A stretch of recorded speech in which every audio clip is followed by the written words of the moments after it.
All right, so The Last of Us dropped Sunday night, and well, was it good? That's what's going to be discussed in this video. But before we get into that, if you're into PlayStation, Xbox, and PC reviews and discussions, then this channel is for you. So why don't you consider subscribing and joining the amazing community that is being built here on this channel. But now, back to what we're all here for, The Last of Us. So I want to put a disclaimer that I will be spoiling the first episode later in this video, but how was the episode? It was great.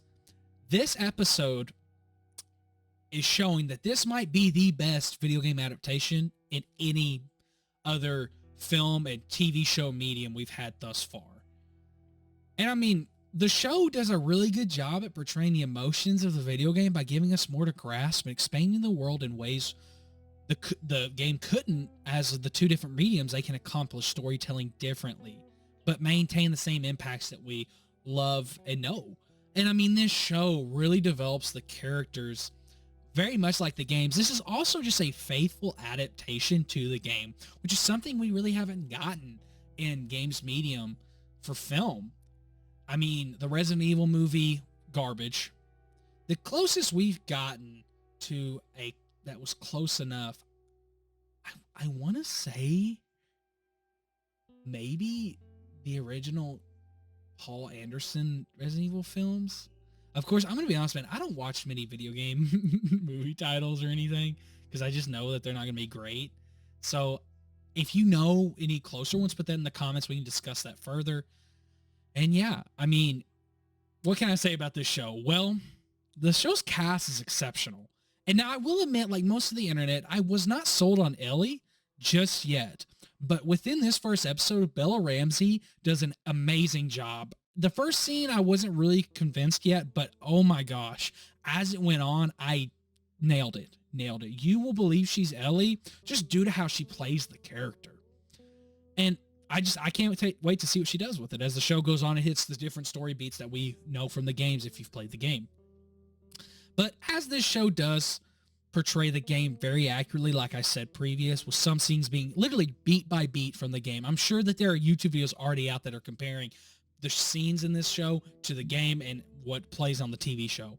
And I mean, of course, though, because you have, of course, Neil Druckmann and then another man wrote this. And of course, you're going to have it differently due to it being a TV show and they want to accomplish the narrative different. So you are going to have differences, but they're not big or crazy changes that really make you hate the show. They actually kind of mesh together to make it more organic for a TV show storytelling. It's great. Of course, this does not ruin the story or alienates the original players from the game, and Pedro Pascal as Joel is great. I mean, Pedro hasn't really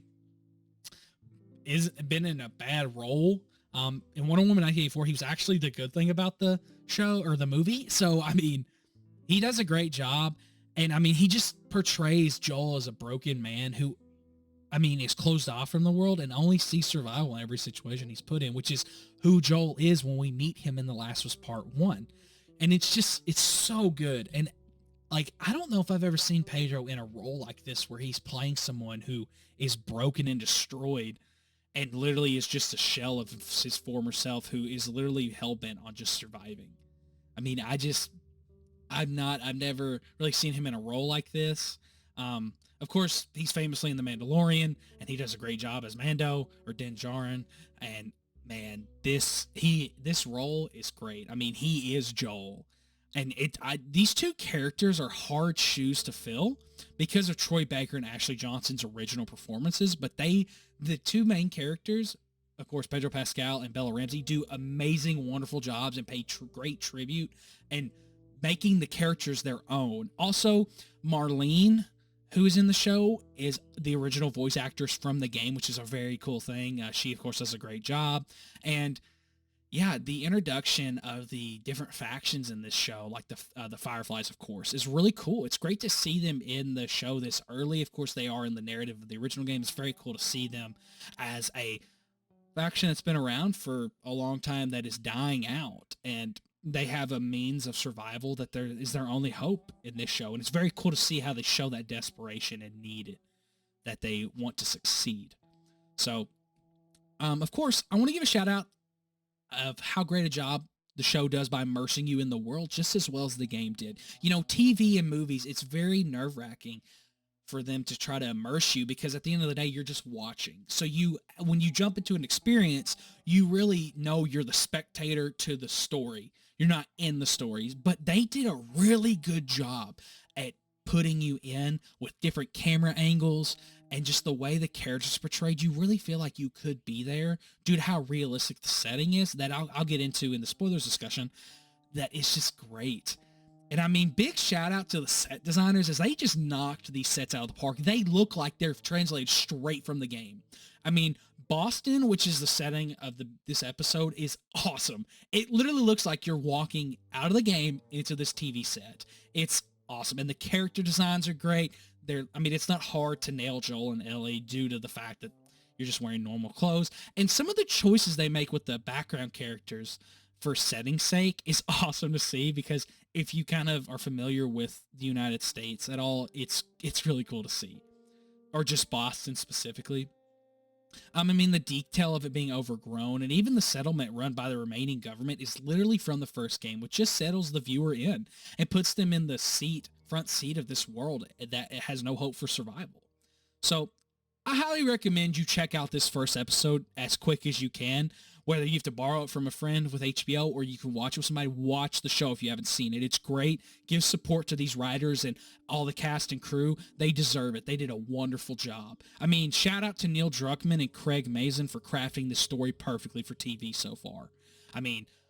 Neil Druckmann, of course, helped the first Last of Us, and he did a great job, and it's great to see him adapt this to TV. So, again, now I'm getting to the spoilers, so run if you haven't seen it, or if you do just want to watch to see what someone else thinks about it, then stay. But if you've already watched it, then welcome to the spoiler discussion.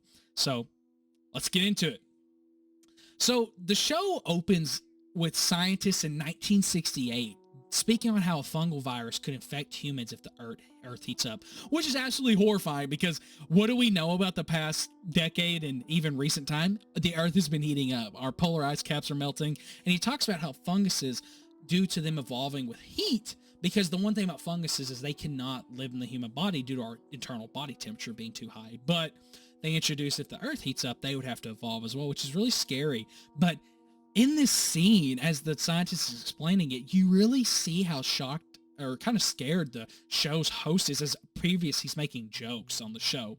And it's just this somber and realistic, horrifying reality that just reestablishes, like the game does, that this infection could be real.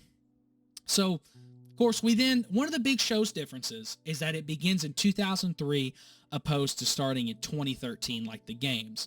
And, we meet Joel and his daughter Sarah, which we find out Sarah, through making breakfast, it's Joel's birthday, which is September 26th, the same day as the game. And we learn that Sarah is wanting to gift Joel a watch, but it is broken at the time. And we later see her go to school, and we see her go fix this watch, which was really interesting is we get more time with Sarah than we did in the game, which is really cool. As I said in my review, the show does a really good job at fleshing out characters that, of course, through the narrative of the game, we didn't get to see. But we get to see in this TV show. Sarah's more of a character, and you get to feel that emotion because what happens to her later in the show, really, you need to nail her on the head and get the viewers to like her quick so the story can just go from there. They really nailed that. I really feel like giving Sarah some extra time and showing that she's a caring person and that she's smart and cunning. I love that they introduced that so we'd feel for her later. And her and Joel, Pedro, and the girl who plays Sarah have a really good chemistry. That really makes it believable that they are father and daughter. It's great. We of course meet Uncle Tommy as he shows up at the house before she goes to school, but she then, of course, to jump back, takes the watch to a repair shop, and during this we get our first glimpse of something isn't right as we see multiple cop cars drive by, and the shop owner mentions how they've been doing this for a little while. And the music, of course, makes it kind of, something concerning. And as he's fixing the watch, the shopkeeper's wife, we can assume, tells her that they are closing, and she's kind of panicked about something and that she needs to go home. But before she leaves, the man gives Sarah the watch, which is fixed.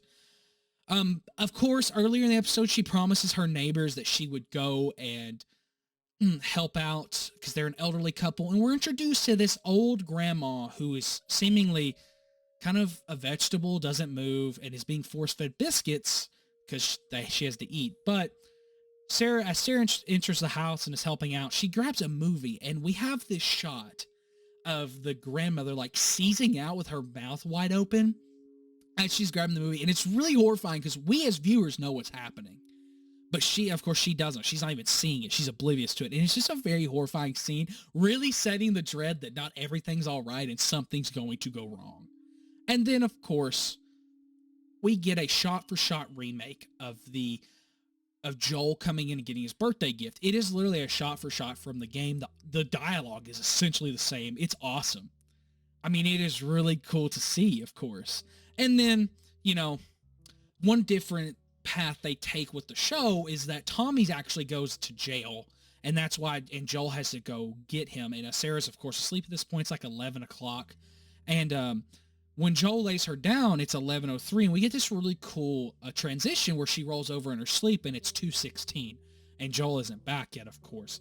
And we see, as she's sleeping, through lighting effects and sound effects, that stuff's being blown up. Most likely in Austin, like in the game we see, is being firebombed due to the outbreak.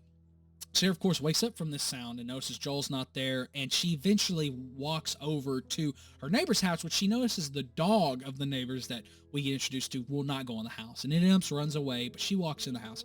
As she goes to the kitchen, there's blood on the floor, and we get our first glimpse of someone who's been hurt by one of the infected, and his neck is like bleeding. He's like bleeding out from his neck, and we look, and there's our first shot of the infected, and oh my God, it's glorious. It is so gross, but so beautiful, because we see the fungus on her face, and we see the little spore things coming out of her mouth. Oh, and they look good. They look good. Of course, Joel and Tommy arrive to save her, and we literally get the intro of the game where they're riding in the truck. And fun fact is that the camera angle is reminiscent, because it's exactly from the game. They do the same camera angle in the show from the game, which is really cool. And then we, of course, get the most heartbreaking sequence of the show and game. Sarah is shot by a Fedra soldier, and we skip 20 years. And it is 2023 in the show, while in the game it is 2033. Of course, Joel is a broken man who is using alcohol and drugs to really numb his pain of the past, and is now dark and brutal due to what he has had to do to survive. And we are, of course, introduced to his partner, Tess, which in the show, in the games, they kind of tease it, but in the show, they actually kind of show them being more of a couple than they do in the game. But it's not over the top, which is great. Of course, we find out, though, that Tess was actually being held by Robert, who's an important character in the beginning of the game, because she found out that the battery they needed for a truck has been sold to somebody else. And, of course, she didn't like that and is being beaten by Robert. And then a Firefly attack happens, and she escapes, goes to jail, but then comes back the next day to inform Joel of what has happened. And of course, during this time period, we're introduced to Ellie. It's our first introduction, and she really does take into the role, but I personally wasn't convinced just yet. But she really defines herself later in the show, or later in the episode, as she has more time. But, of course, we then find out that through meeting Marlene, that they were the ones who needed the battery, and actually got in a firefight with Robert because it was a broken battery. And all of the Fireflies that she had to escort Ellie, as they find out she is the cure in this episode. We find out that they were killed during this transaction that went violent. And she hires Joel to escort Ellie to the state building in Boston. And we then find out that she's cured because as they're escorting her, they are stopped by a Federal soldier who does a infection test, and they find out that she's infected. And after they kill the Federal soldier, which Joel brutally kills her or kills him. And earlier in the episode, Ellie says like, "Oh, well, what is he gonna do?" or something like that. And we then see him brutally kill a dude. It's just like, wow. It really shows Pedro Pascal is willing to be Joel all the way. And this is the first glimpse Ellie gets of his violence and what he can accomplish through just being a survivalist. And that's pretty much the end of the show. other than we find out through a radio sequence that Tommy's in trouble that is introduced early in the episode with Ellie and Joel spending time in the apartment. But yeah, I didn't want to go over everything. I just kind of wanted to talk about the spoilers and what I thought. I want to say about these spoilers I talked about, I really want to stress that the differences in the show they've done, especially with Tommy and just how they introduced Joel wanting to leave the settlement camp, is great. I love that Joel has an incentive to go and get out of there to go help Tommy, and Ellie is just kind of roped in due to how things played out.